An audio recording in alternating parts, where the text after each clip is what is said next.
Napakaganda ng tiles dito. Ito, tatlong parte yan. A, B, C. Ngayon, ito yung B. Ito yung B sa atin. Ngayon, sige, pagbibigyan na natin yun sa likod. Okay, sesend ko kay mami. May right of way. Papunta rito kay Lolo Waneng. Meron sa gilid. May right of way. Pwede tayong pumunta rito. Papunta rito. Kay Tita Estela. Paganyan. Kay Tito Pasig, diretso. Kung sino man yung nasa likod, pwede. Ngayon, ang hinahanap natin at gusto namin makuha, itong harap na yung sa harap, tatanggalin natin yung kay mami ko, barkon. Basta kung ano. Sa atin nakaano yun. Ito yan eh. Yung barko na yan, ito yan.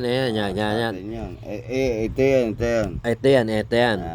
Ngayon, 43 years o 40 years na namin hindi napapakinabangan yung 37 square meter.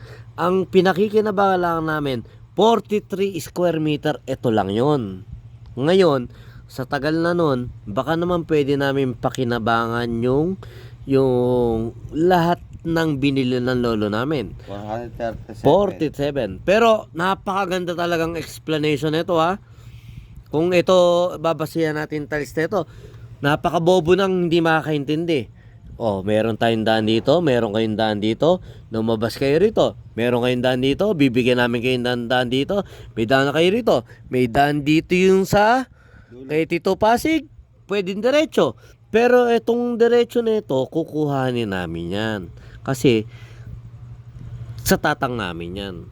Itong diretso na ito, itong kwadrado na ito, kung ano man yung tatamaan ng kwadrado na yan, kukuhanin namin yan. Ito pinakamagandang paliwanag dyan kasi tiles yan. Pinaka the best yan.